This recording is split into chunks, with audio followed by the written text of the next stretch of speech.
स्वागत दोस्तों, आगे सामने बचने के सबसे पहले को बताएंगे दोस्तों। कांग्रेस पार्टी के अध्यक्षों को एसी कमरे की जगह कांग्रेस पार्टी ने 8 गांव भेज दिया और बोला कि जाओ पता करके आओ कि क्या है लोगों के असली मुद्दे, और इसके बाद होगी इस पर जोरदार तरीके की चर्चा। बताएंगे कैसे कांग्रेस पार्टी अध्यक्षों को पर काम करना सिखा रही है दोस्तों, और किस तरीके से गुटबाजी खत्म करके जमीनी स्तर के काम पर लगाए गए हैं अध्यक्ष। इसके बाद से काफी ज्यादा इस खबर को लेकर चर्चा हो रही है। बताएंगे डिटेल में क्या है पूरी अपडेट दोस्तों। राहुल गांधी की रणनीति में एक बड़ा बदलाव देखने को मिला है। इसी के साथ में संघ के लोग बीजेपी के ही मुख्यमंत्री के खिलाफ खड़े हो गए हैं दोस्तों। जोरदार तरीके का प्रदर्शन और भगवत मान के इस्तीफे को लेकर मैदान में कूद रही है कांग्रेस पार्टी और गिरफ्तारी तक की मांग की जा रही है। इसी के साथ में पंजाब के अंदर अकाली भाजपा गठबंधन को लेकर क्या अध्याय अभी बंद नहीं हुआ है। नितिन नवीन के बयान को लेकर हो रही है चर्चाएं तेज दोस्तों। एक एक करके चलेंगे आज की सारी बड़ी खबरों की। लेकिन उससे पहले अगर आप भी मानते हैं कि कांग्रेस पार्टी और राहुल गांधी एकदम सही कदम उठा रहे हैं, कांग्रेस पार्टी के सारे जिला अध्यक्षों को गांव भेज भेज कर रिपोर्ट तैयार करवाना चाहिए, तो इस वीडियो को लाइक करके लाल बटन दबाकर चैनल को सब्सक्राइब करके बेल आइकन दबाकर कमेंट बॉक्स में अपनी राय जरूर लिखकर बताएगा दोस्तों। चलते हैं सबसे पहले सबसे बड़ी ब्रेकिंग न्यूज अपडेट की तरफ दोस्तों, जहां पर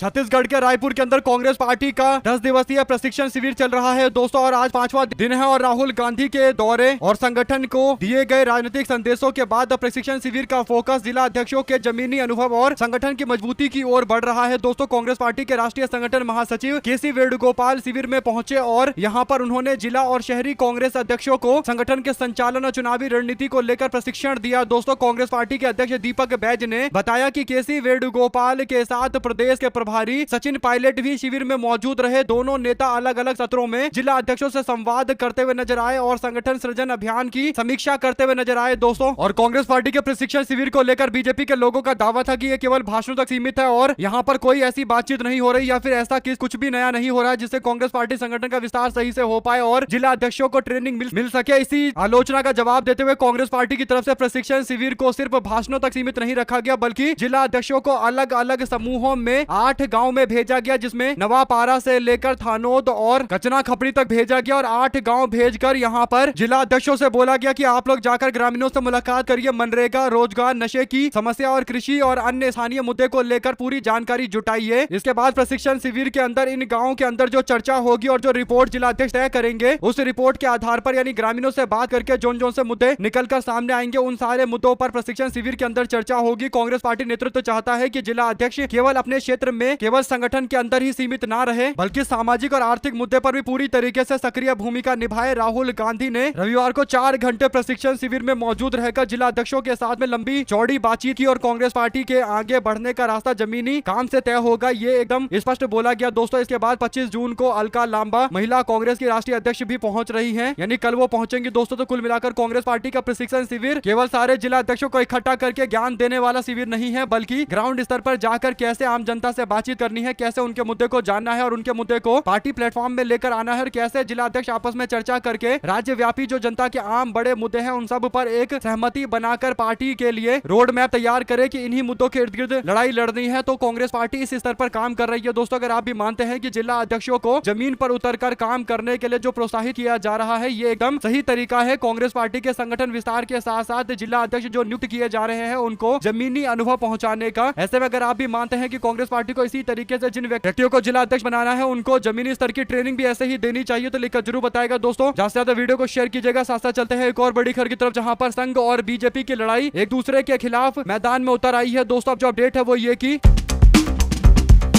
महाकाल की नगरी में यानी उज्जैन के अंदर कथित घोटाले और करोड़ों रुपए के जमीन के हेरफेर के मामले को लेकर आरोप के बाद अब संघ के लोग बीजेपी के मुख्यमंत्री के खिलाफ मंदिर के बाहर वीआईपी दर्शन के खिलाफ धरने पर बैठ गए दोस्तों। और संघ के लोगों ने महाकाल मंदिर के बाहर करोड़ों रुपए के जमीन के हेरफेर का आरोप लगाते हुए अपनी ही सरकार को घेरा है दोस्तों। अपनी ही सरकार यानी मोहन यादव सरकार को लेकर एक व्यापक आक्रोश भारतीय जनता पार्टी के अंदर देखने को मिल रहा है। और अब ये जो संघर्ष है दोस्तों सड़कों पर आ चुका है और संघ के लोग बीजेपी की नीतियों के खिलाफ विरोध करते हुए सड़कों पर दिखाई देने लगे हैं। आप लोग इस पर अपनी राय जरूर लिखकर बताएगा। साथ साथ चलते हैं एक और बड़ी अपडेट दोस्तों, जहां पर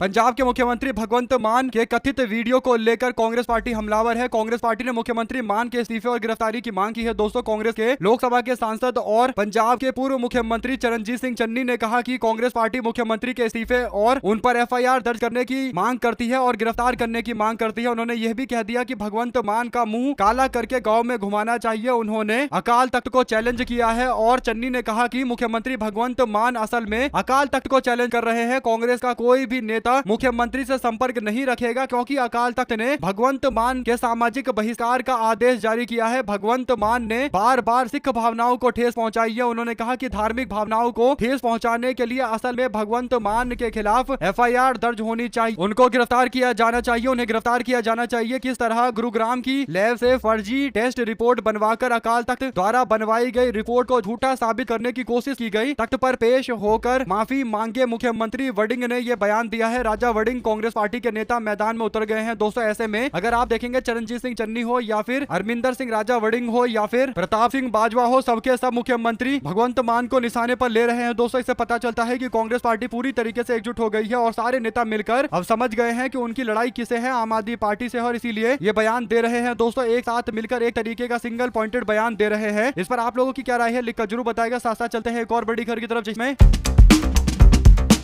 बीजेपी शिरोमणि अकाली दल के साथ में गठबंधन के भरोसे बैठी हुई है। दोस्तों, पंजाब में शिरोमणि अकाली दल या अन्य किसी अकाली धड़े के साथ भविष्य में गठबंधन को लेकर भारतीय जनता पार्टी के नेता नितिन नवीन ने बड़ा संकेत दिया है। उन्होंने स्पष्ट कहा है कि गठबंधन को लेकर अभी दरवाजे पूरी तरीके से बंद नहीं हुए हैं। इस संबंध में कोई भी फैसला सही समय पर लिया जाएगा। अपने हालिया पंजाब दौरे के दौरान जालंधर के अंदर आयोजित एक मीडिया कॉन्क्लेव के अंदर पूछे गए सवालों के जवाब में नितिन नवीन ने कहा कि कुछ निश्चित मुद्दों को लेकर सही समय पर इन मुद्दों को सॉल्व कर लिया जाएगा, हल कर लिया जाएगा। इसमें एक बड़ा मुद्दा जो है वो शिरोमणि अकाली दल के साथ में भारतीय जनता पार्टी का गठबंधन है। दोस्तों, बीजेपी के नेता ने इस बात को दोहराया कि मौजूदा हालात में पार्टी का पूरा ध्यान पंजाब विधानसभा चुनाव क्षेत्र और संगठनात्मक ढांचे को मजबूत करने की ओर है। उन्होंने कहा कि आने वाले दिनों के अंदर किस दिशा में पंजाब का चुनाव आगे बढ़ेगा ये तो तय करेंगे आगे आने वाले दिनों के अंदर ही, अभी जल्दबाजी में कुछ भी तय नहीं करेंगे। लेकिन अकाली दल के साथ गठबंधन को लेकर पार्टी के नेताओं को हिदायत दे दी गई है कि वो कोई उल्टा बयान ना दे। यानी बीजेपी अभी भी शिरोमणि अकाली दल के साथ में गठबंधन की उम्मीदें सजोई हुई बैठी हुई है। लेकिन शिरोमणि अकाली दल को जिस तरीके से भाजपा के साथ गठबंधन करने का नुकसान हुआ, दोस्तों, बहुत मुश्किल है कि शिरोमणि अकाली दल बीजेपी के साथ में जाएगी, क्योंकि किसान आंदोलन के टाइम में शिरोमणि अकाली दल भारतीय जनता पार्टी के साथ खड़ी रही तो बाद में जनता शिरोमणि अकाली दल से दूर हो गई। और इस बात को शिरोमणि अकाली दल के लोग जानते हैं कि उनके सबसे बुरे दौर का अगर कोई जिम्मेदार है तो वो भारतीय जनता पार्टी है। और इसीलिए अगर बीजेपी के साथ वापस गए तो फिर पुरानी स्थिति और ज्यादा भयंकर हो जाएगी और जो कुछ सीटें जीतने की इस बार उम्मीद है वो भी टूट जाएगी। अब देखना यह है कि अकाली वाले क्या फैसला लेते हैं। साथ ही साथ दोस्तों,